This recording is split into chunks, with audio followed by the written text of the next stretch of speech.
ஆனந்தன் கூடுதல் தகவலை வழங்கலாம். ஸ்ரீபெரும்புதூர் தொகுதியை பொறுத்தவரை கிட்டத்தட்ட தமிழ்நாட்டிலே மிகப்பெரிய தொகுதி. இந்த தொகுதியுடைய வாக்கு எண்ணிக்கை தற்போது தொடங்கி இருக்கிறது. மிகப்பெரிய ஒரு எதிர்பார்ப்பு உள்ள தொகுதியாக இந்த தொகுதி இருக்கிறது. திமுகவுடைய மூத்த உறுப்பினர் இருக்கக்கூடிய TR பாலு இந்த தொகுதியில் போட்டியிடுகிறார். தற்போது தபால் பெட்டிகள் கொண்டு வரப்பட்டு முதலில் தபால் வாக்குகள் பிரிக்கப்பட்டு அதில் எண்ணக்கூடிய பணிகள் தற்போது தொடங்கி இருக்கிறது. சரியாக தற்போது 8 மணி அளவில் மின்னணு வாக்கு பதிவில் இருக்கக்கூடிய பதிவு செய்ய வாக்குடைய விவரங்களை எண்ணக்கூடிய பணிகள் தற்போது தொடங்கி இருக்கிறது. பலத்த போலீஸ் பாதுகாப்பு போடப்பட்டிருக்கிறது. குரம்பேட்டில் இருக்கக்கூடிய ஒரு தனியார் கல்லூரியில் இந்த வாக்கு எண்ணிக்கை தற்போது நடைபெற்றுக் கொண்டிருக்கிறது.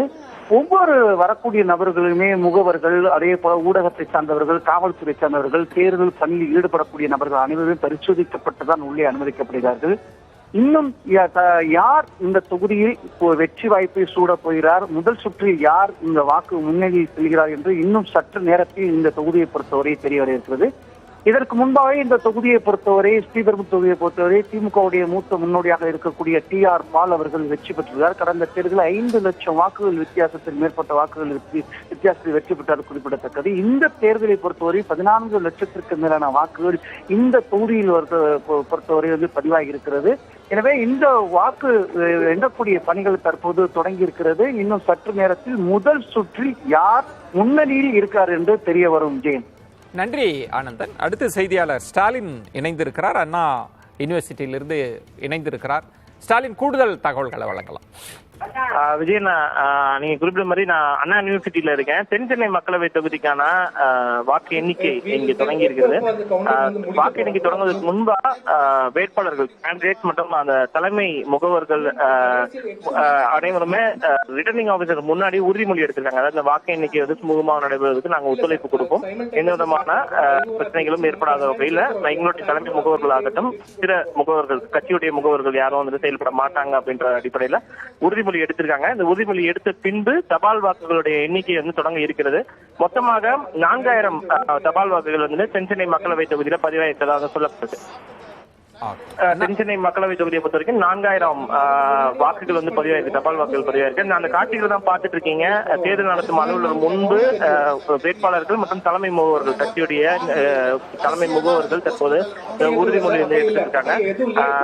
இந்த 4000 தபால் வாக்குகளை பொறுத்த வரைக்கும் 2 பிரிக்கப்பட்டிருக்கு. 2 அறைகள் எண்ணப்பட இருக்கு. ஒரு அறையில 2000 வாக்குகளும் மற்றொரு அறையில 2000 வாக்குகளும், மொத்தம் 8 டேபிள்ஸ், 8 மேஜைகள் போடப்பட்டு 500 இந்த தபால் வாக்குகள் எண்ண இருக்காங்க. தபால் வாக்குகள் எண்ணி முடிச்சதுக்கு பிறகு 8:30 மணி அளவில், ஒருவேளை எண்ணி முடிக்கவில்லை என்றாலும் கூட 8:30 மணி அளவில் இந்த EVM மின்னணு பதிவு இயந்திரங்கள்ல பதிவான வாக்குகளை என்ன போறாங்க. விஜய், ஸ்டாலின், இப்போ நீங்க சொன்னதுல தேர்தல் நடைமுறைகள்ல ஒருவேளை தபால் வாக்குகள் எண்ணப்படுவதில் தாமதம் இருந்தாலும் கூட சரியா 8:30க்கு மின்னணு வாக்குப்பதிவு இயந்திரங்கள் எண்ணிக்கை தொடங்கிருமா? நிச்சயமா விஜயன், ஏன்னா தபால் வாக்குகளை பொறுத்த வரைக்கும் எண்ணுவதற்கு சற்று நேரம் ஆகலாம்.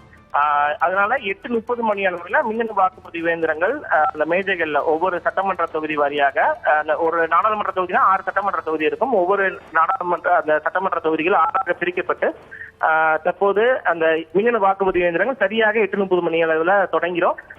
தபால் வாக்குகளுடைய முடிவுகளை பொறுத்த வரைக்கும் பார்த்தோம் அப்படின்னா எண்ணி முடிச்சதுக்கு பிறகு அதனை அறிவிக்கலாம். ஒருவேளை இந்த மற்ற மின்னணு வாக்குப்பதிவு இயந்திரங்களுடைய அந்த சுற்றுகள் இறுதி சுற்று வரைக்கும் தபால் வாக்குகள் எண்ணிட்டு இருக்காங்க அப்படின்னா இறுதி சுற்றை மட்டும் தபால் வாக்குகளுடைய முடிவுகளை அறிவிக்காம இறுதி சுற்றை மட்டும் தொடங்கக்கூடாது. அதனால அதற்கு முன்பாகவே முடிப்பதற்கான திட்டமிடல் தான் தற்போது இருக்கு. நன்றி ஸ்டாலின். தற்போது ஒரு அண்மை செய்தியை பார்க்கிறோம். புதுச்சேரியில இன்னும் வாக்கு எண்ணிக்கை தொடங்கவில்லை. அந்த அண்மை செய்தியை தான் பார்த்து கொண்டிருக்கிறீர்கள். மிகச் சரியாக 8 மணிக்கு தபால் வாக்குகள் எண்ணும் பணி தொடங்கியது. ஆனால் புதுச்சேரியில இன்னும் வாக்கு எண்ணிக்கை, தபால் வாக்குகள் எண்ணப்படுகிற அந்த எண்ணிக்கை தொடங்கவில்லை என்கிற அண்மை செய்தியை தான் பார்த்துட்டு இருக்கிறீங்க. இது குறித்து தான் செய்தியாளர் ரகுமானிடம் பேசலாம். வணக்கம் ரகுமான். விஜயன், அதாவது இப்ப புதுச்சேரியில் இருக்கக்கூடிய 2 கல்லூரிகளிலே இந்த வாக்கு எண்ணிக்கை பணியானது நடைபெற இருக்கின்றது. இந்த நிலையை காலை 8 மணிக்கு மோதிலால் நேரு பாலிடெக்னிக் கல்லூரியிலே இந்த தபால் வாக்கு எண்ணும் பணி தொடங்க வேண்டும். சரியாக 8 மணிக்கு இந்த பணி தொடங்கப்பட வேண்டும்.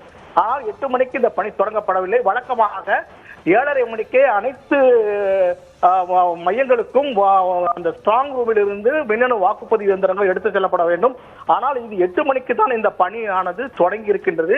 இதனால் அந்த பகுதியிலே வாக்கு எண்ணும் பணியானது தாமதமாக இருக்கின்றது. மேலும் பத்திரிகையாளர்களை மற்றும் புகைப்படத்தை யாரையுமே இதுவரை உள்ளே அனுமதிக்கப்படவில்லை.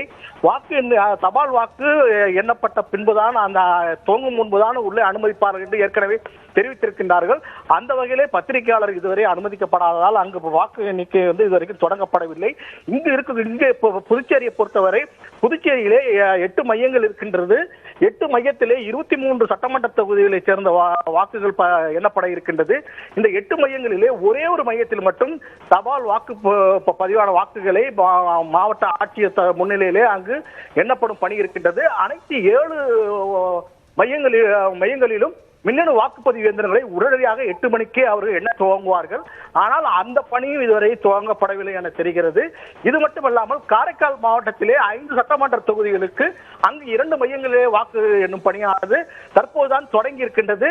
மேலும் மாகே ஏனம் அந்த 2 பிராந்தியங்களிலும் தலா ஒரு சட்டமன்ற தொகுதி இருக்கின்றது. அங்கு வாக்கு எண்ணும் பணி தொடங்கி இருக்கின்றது. ஆனால் புதுச்சேரியை பொறுத்தவரை தாமதமாகின்றது. தாமதம் குறித்து தற்போது தேர்தல் துறை அதிகாரியிடம் விளக்கம் கேட்டுக் கொண்டிருக்கின்றார்கள் பத்திரிகையாளர்கள். விஜயன், நன்றி ரஹ்மான்.